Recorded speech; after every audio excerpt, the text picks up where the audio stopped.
जय स्वामीनारायण विद्यार्थी मित्रों, श्री स्वामीनारायण गुरुकुल राजकोट संस्थान द्वारा आयोजित SGIS ऑनलाइन गुरुकुल में आप सर्वे विद्यार्थी मित्रों फरी एक वखत हार्दिक स्वागत है।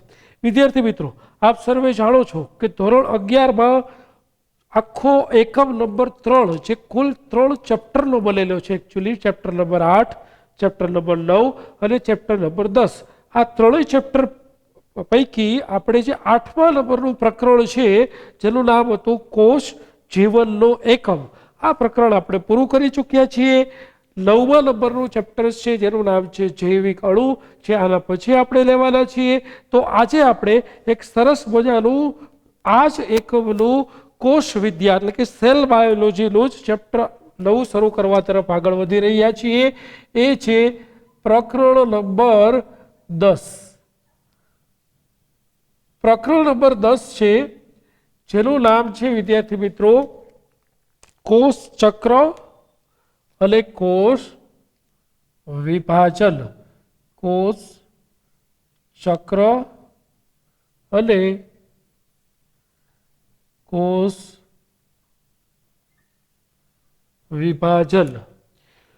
વિદ્યાર્થી મિત્રો, આ પ્રકરણ લંબાઈના દૃષ્ટિકોણથી થોડું નાનું લાગે છે, परंतु याद राखजो गुजरात बोर्ड द्वारा तमने जे दरेक प्रकरणनुं मार्क प्रमाणेनुं वेटेज आपेलुं छे ए वेटेज तरफ तमे दृष्टि करशो तो ख्याल आवशे के आ नाना कदनुं चेप्टर सौथी वधु गुणभार धरावतो चेप्टर छे।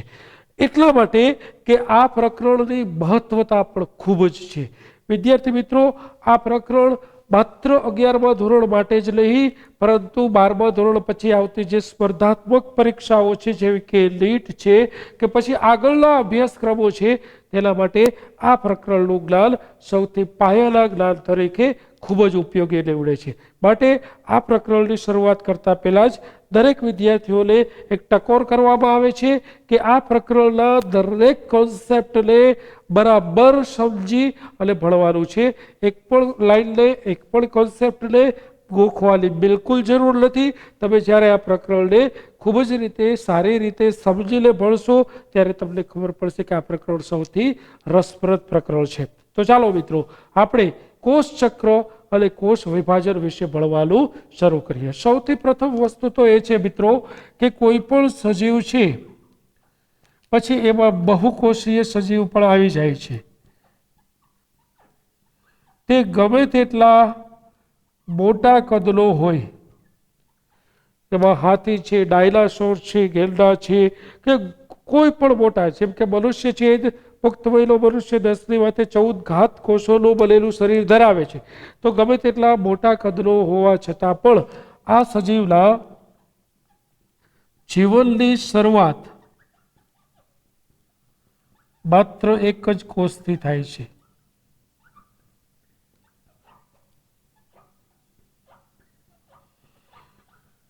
જ્યારે આપ સર્વે જાણો છો કે લિંગી પ્રજનન કરતા સજીવમાં ફલિતાંડનું નિર્માણ થાય છે અને આ ફલિતાંડ દ્વારા જે એક કોષ સર્જાય છે,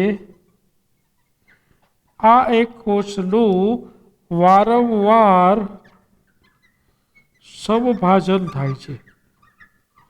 વારંવાર સમભાજન, અને આ વારંવાર સમભાજન થતું હોવાથી સમગ્ર દેહની રચના થાય છે। તો આ રીતે એક જ કોષમાંથી વારંવાર સંભાજનની પ્રક્રિયાથી કે કોષ વિભાજનની પ્રક્રિયાથી સમગ્ર દેહની રચના થાય છે। તો આપણે એવું કહી શકાય કે એક જ કોષમાંથી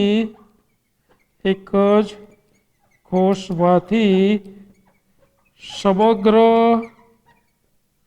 દેહની રચના માટે સૌથી અગત્યની ઘટના છે એ ઘટનાને આપણે નામ આપીશું કોષ વિભાજન। એ ઘટનાને આપણે શું કહેશું? કોષ વિભાજન। તો આ રીતે કોષ વિભાજન એ સમગ્ર મહત્વની ઘટના છે એવું કહી શકાય.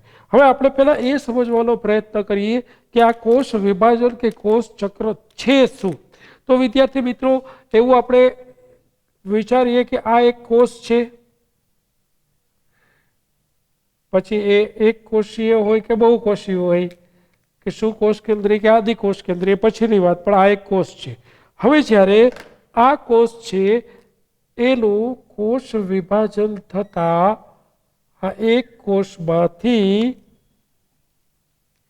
બે કોષોનું નિર્માણ થાય છે.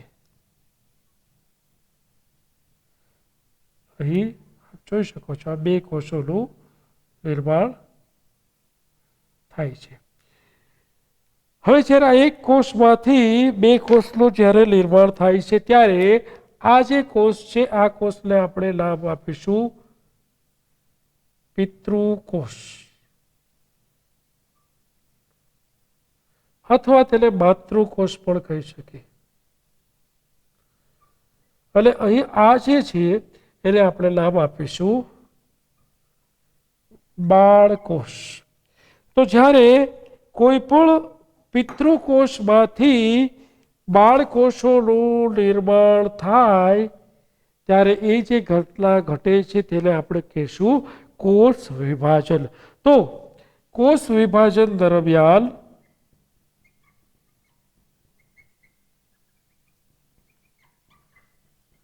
વિવિધ પ્રકારની પ્રક્રિયાઓ થાય છે. એ પ્રક્રિયાઓમાં સૌથી મહત્વની પ્રક્રિયા છે કોષનું જનીનદ્રવ્ય બેવડાય છે. આજે આ સમયગાળો છે, આ સમયગાળામાં આ બધી પ્રક્રિયાઓ થતી જોવા મળે છે. બીજું, નવા કોષરસીય ઘટકોનું નિર્માણ થાય છે. ત્રીજું, નવી કોષીય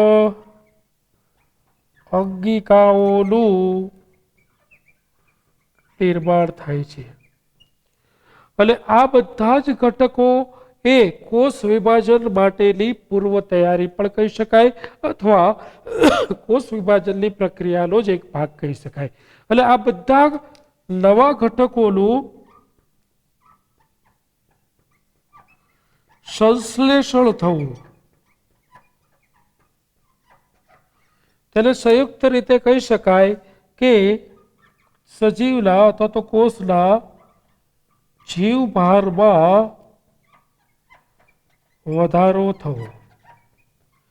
તો યાદ રાખો વિદ્યાર્થી મિત્રો, કોઈ પણ કોષ કે કોઈ પણ સજીવની વૃદ્ધિ ત્યારે જ નથી થતી કે જ્યારે એની માત્ર સંખ્યામાં વધારો થતો હોય. માટે વૃદ્ધિની વ્યાખ્યા સ્પષ્ટ કરો કે કોઈ પણ સજીવ અથવા તો કોષ ની સંખ્યામાં તો વધારો થતો જ હોય, પરંતુ એ ઉપરાંત તેના જીવભારમાં વધારો થાય તેને વૃદ્ધિ કહેવામાં આવે છે. એટલે વૃદ્ધિ કહેવામાં આવે છે.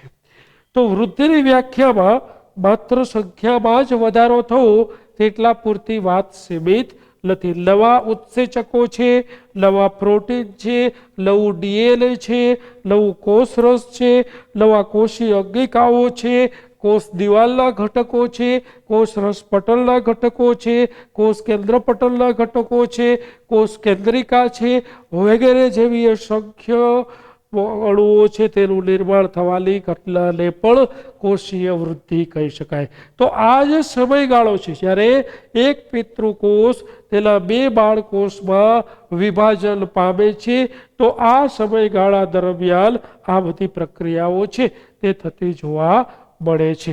હવે આ વાત થઈ કોષ વિભાજનની, પરંતુ કોષ ચક્ર એટલે શું? તો યાદ રાખો મિત્રો, આ એક કોષ છે. ફરીથી આપણે ઉદાહરણ લઈએ, તેમાંથી નિર્માણ પામતા બે બાળકોષોને આપણે ફરીથી અહીં દર્શાવીએ છીએ. માની લ્યો કે આ બે બાળકોષો છે, અહીંયા આ બીજો બાળકોષ છે. ફરીથી આ બંને બાળકોષો જ્યારે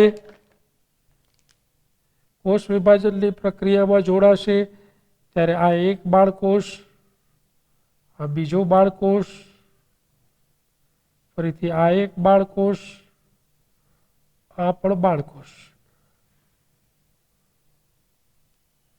આ રીતે આ પિતૃકોષ એલા બાળકોષો, જ્યારે આ બાળકોષો ફરીથી કોષ વિભાજન પામે ત્યારે તો આપણે આને પ્રથમ પેઢી કહેશું.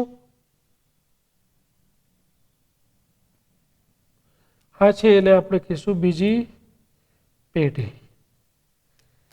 તો આ રીતે કુલ 4 બાળકોષો બીજી પેઢીના અંતે નિર્માણ પામે છે. તો આ જે છે કોષ ચક્રની વ્યાખ્યા એ રીતના આપી શકાય કે કોઈ પણ બે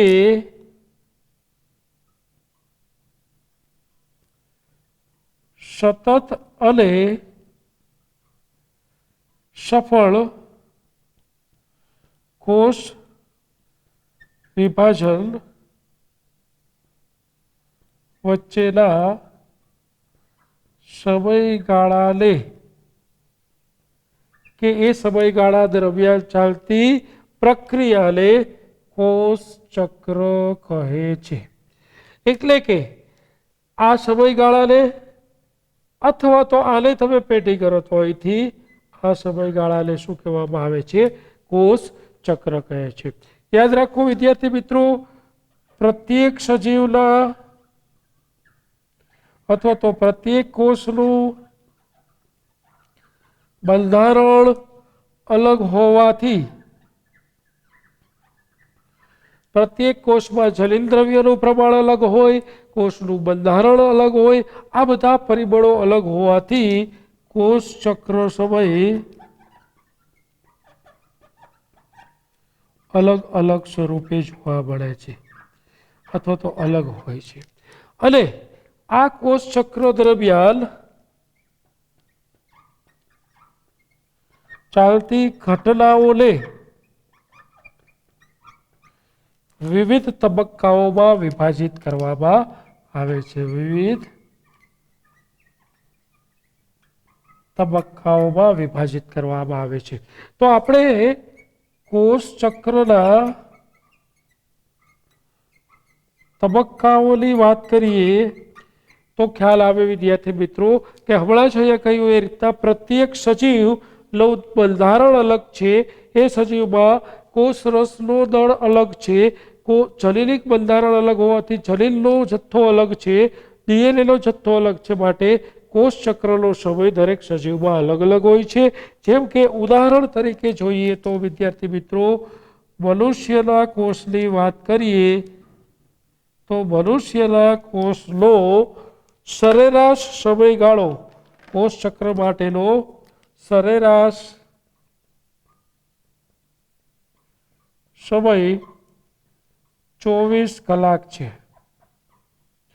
પરંતુ જ્યારે તમે કોષ ચક્રની વાત મનુષ્ય સિવાયના કોઈ સજીવ માટે કરતા હોય તો એવું કહી શકાય કે ઈસ્ટ માટે આ જ કોષ ચક્ર માટેનો જે સમય છે એ સમયગાળો છે એ 90 મિનિટ છે. 90 મિનિટ. હવે આ જ વસ્તુ જો તમે કોઈ બેક્ટેરિયા માટે વાત કરી રહ્યા હોય જેવા કે ઈ કોલાઈ તો આ માત્ર 20 મિનિટ જ થશે. તો આપ જોઈ શકો છો કે એક સજીવ માટે કોષ ચક્રનો સમય 24 કલાક છે, બીજા સજીવ માટે કોષ ચક્રનો સમય 90 મિનિટ છે અને ત્રીજા કોઈ સજીવ માટે આ જ કોષ ચક્રનો સમય છે એ 20 મિનિટ છે. તો દરેક કોષનું બંધારણ અલગ, તેમાં રહેલા જલિન દ્રવ્યનો જથ્થો અલગ, તેમાં રહેલા જલિન દ્રવ્યની જટિલતા અલગ, તેમાં કોષ રસનું દળ અલગ. માટે આ કોષ ચક્રનો કે કોષ વિભાજન માટે લાગતા સમયગાળાનો જે સમય છે તે વિવિધતા ધરાવે છે. તો અહીં સુધીની વ્યાખ્યામાં આપણે બે શબ્દનો અર્થ સંપૂર્ણ રીતે સમજી શક્યા. એક, કોષ ચક્રનો અર્થ શું છે, બીજું કોષ વિભાજન શું છે. ફરી એકવાર સરસ રીતે સમજો, પછી આપણે કોષ ચક્રના વિવિધ તબક્કાઓ વિશે વાત કરીએ. બહુકોષીય સજીવ હોય કે જે સજીવમાં એક જ સજીવનો દેહ ઘણા બધા કોષોથી, લાખો કોષોથી બનેલો હોય, તો આવું મહાકાય કદ ધરાવતો સજીવના જીવનની શરૂઆત પણ માત્ર એક જ કોષથી થાય છે. જ્યારે લિંગી પ્રજનન દ્વારા નર પ્રજનન કોષો દ્વારા માદા પ્રજનન કોષોને ફલન કરવામાં આવે છે અને ફલિતાંડનું નિર્માણ થાય છે, તો આ યુગ્મનજ નામના પ્રથમ કોષથી દરેક સજીવના અસ્તિત્વની શરૂઆત થાય છે. આ યુગ્મનજ વારંવાર કોષ વિભાજન પામી અને એક સમગ્ર મહાકાય દેહની રચના કરતો હોય છે. તો આપણે એવું કહી શકીએ કે કોઈ પણ સજીવના જીવનના ઉદ્ભવથી એટલે કે પ્રથમ કોષથી એક મહાકાય દેહની રચના માટે કોષ વિભાજનની પ્રક્રિયા ખૂબ જ અનિવાર્ય બની રહે છે. હવે જ્યારે કોઈ પણ કોષ એક કોષમાંથી વિભાજન પામી અને બાળકોષનું નિર્માણ કરે છે, ત્યારે જે કોષ વિભાજન પામે છે તેને પિતૃકોષ અથવા તો માતૃકોષના નામે બોલાવવામાં આવે છે, અને જે કોષમાંથી જે નવા કોષો સર્જન પામે છે તેને બાળકોષો તરીકે ઓળખવામાં આવે છે.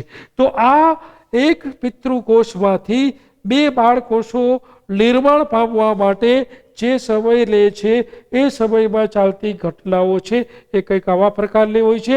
આ સમયગાળા દરમિયાન આ કોષમાં નવા જલિન દ્રવ્યનું નિર્માણ થતું હોય છે, નવા કોષ રસનું નિર્માણ થતું હોય છે, નવા કોષ રસ પટલના ઘટકોનું નિર્માણ થતું હોય છે, નવા ઉત્સેચકોનું નિર્માણ થતું હોય છે, નવા પ્રોટીનનું નિર્માણ થતું હોય છે. અંતે કહીએ તો વિદ્યાર્થી મિત્રો, આ કોષના જૈવભારમાં વધારો થતો હોય છે. તો આ ઘટનાને પણ ભલે આ કોષ વિભાજન નથી પામ્યો છતાં પણ એ કોષમાં આ પ્રકારના ઘટકોનું નિર્માણ થતું હોવાની ઘટનાને પણ આપણે કોષની વૃદ્ધિ તો ચોક્કસ રીતે કહી જ શકીએ. માટે હવેથી યાદ રાખો વિદ્યાર્થી મિત્રો કે કોઈ પણ કોષની કે સજીવની વૃદ્ધિ એટલે એનો અર્થ માત્ર તેની સંખ્યા વધવા સાથે જ મર્યાદિત નથી થતો. એ કોષ કે એ સજીવના જૈવભારની અંદર નવા કોષોના ઘટકોના નિર્માણમાં વધારો થતો હોવાથી એના કદમાં વધારો થાય. જેમ કે ઉદાહરણ તરીકે વિદ્યાર્થી મિત્રો, આ એક કોષ છે અને આ કોષ છે એની સંખ્યા 1 છે. હવે આ કોષ જ્યારે સંખ્યા તો એક જ છે પરંતુ તેના કદમાં વધારો થયો તો આ કોષની વૃદ્ધિ થઈ છે એવું કહી શકાય, ભલે એની સંખ્યામાં વધારો ન થયો હોય. તો કોષની વૃદ્ધિ કે સજીવની વૃદ્ધિ એટલે શું? તો કે કોઈ પણ સજીવના જૈવભારમાં અને કદમાં અને સંખ્યામાં વધારો થવાની પ્રક્રિયાને તે કોષની વૃદ્ધિ કહેવામાં આવે છે. હવે જ્યારે કોઈ પણ કોષ વિભાજનની પ્રક્રિયામાં જોડાય છે ત્યારે શું થાય છે? તો કે પ્રથમ એક કોષ છે એ કોષ વિભાજનનું ચક્ર પૂર્ણ કરે છે, ત્યારે તે બે બાળકોષોનું નિર્માણ કરે છે. આ બે બાળકોષો ફરી પરિપક્વતા મેળવ્યા બાદ નવા કોષ ચક્રમાં જોડાય અને પોતાના નવા બાળકોષોનું નિર્માણ કરે છે. આ રીતના પેઢી દર પેઢી કોષોની સંખ્યામાં વધારો થતો જાય છે. આ જ રીતે વિદ્યાર્થી મિત્રો, એક સમગ્ર મહાકાય કદ ધરાવતા સજીવના દેહનું નિર્માણ થાય છે. હવે જ્યારે આ કોષની પેઢી દર પેઢી વિભાજનની પ્રક્રિયા ચાલતી હોય છે ત્યારે કોષ ચક્રને સમજવા માટે એટલું યાદ રાખો કે કોઈ પણ બે સતત અને સફળ કોષ વિભાજન વચ્ચેના સમયગાળા, એટલે કે આ એક કોષ વિભાજન છે, આ બીજું કોષ વિભાજન છે, તો કાં તો આ બે તમે લઈ શકો અથવા તો આ બંને લઈ શકો. બે સતત કોષ વિભાજન વચ્ચેના જે આ સમયગાળો છે તેને કોષ ચક્ર કહેવામાં આવે છે. બે સફળ અને સતત, આ બે શબ્દ બહુ મહત્વના છે, યાદ રાખજો મિત્રો. હવે આ કોષ દીઠ અલગ અલગ હોય છે, એટલા માટે કે આ કોષ છે એના કરતાં આ કોષ છે તેના કરતાં આ કોષ, તેનું બંધારણ અલગ છે, તેનું કદ અલગ છે, તેનો જીવભાર અલગ છે, તેના ડીએનએનો જથ્થો અલગ છે, તેના ડીએનએની જટિલતા અલગ છે. તો આવા વિવિધ પરિબળોથી આ બધા કોષ એકબીજાથી અલગ પડે છે. પરિણામે એ કોષના વિભાજન થવા માટે જે લાગતો સમય છે એ સમય પણ અહીં અલગ અલગ હોવો સ્વાભાવિક છે. આપણે કેટલાક ઉદાહરણો જોઈએ તો મનુષ્યના કોષનો સરેરાશ કોષ ચક્ર સમય છે એ 24 કલાક છે. પરંતુ જ્યારે ઈસ્ટના કોષની તમે વાત કરી રહ્યા હોય ત્યારે ઈસ્ટના કોષ વિભાજનનો સરેરાશ સમયગાળો 90 મિનિટ જ છે, અને એમાંય તમે જો બેક્ટેરિયાની ઇકોલાઈની વાત કરતા હોય તો એના કોષ ચક્રનો સમય છે એ 20 મિનિટ જ છે. તો આજે મિત્રો આપણે આજના લેક્ચર્સમાં એક નવા પ્રકરણની શરૂઆત કરેલી છે, જે તમારા સિલેબસનું, તમારા અભ્યાસક્રમનું સૌથી રસપ્રદ અને સૌથી વધુ ગુણભાર ધરાવતું પ્રકરણ છે કોષ ચક્ર અને કોષ વિભાજન. તો આજના લેક્ચર્સમાં મિત્રો આપણે માત્ર કોષ ચક્ર શું છે એ અને કોષ વિભાજન શું છે એ આ શબ્દની જ માત્ર સમજણ મેળવી છે. આવતા લેક્ચર્સમાં વિદ્યાર્થી મિત્રો આ જે સમયગાળો છે આ કોષ ચક્રના સમયગાળામાં ખૂબ જ બારીકાઈથી સૂક્ષ્મ રીતે ઊંડાણપૂર્વક ચાલતી પ્રક્રિયાઓનો અભ્યાસ કરીશું વિવિધ તબક્કાઓની સાથે. તો આવતા લેક્ચર્સમાં આપણે શરૂ કરીશું કોષ ચક્રના તબક્કા. ત્યાં સુધી આપ સર્વે વિદ્યાર્થી મિત્રો આ પ્રાસ્તાવિક વાત છે આ પ્રકરણની તે સરસ રીતે તમારી ટેક્સ્ટબુકમાંથી વાંચી જ લેશો તેવી અપેક્ષા સાથે આપણે આજનો લેક્ચર પૂર્ણ કરીએ છીએ. જય સ્વામિનારાયણ.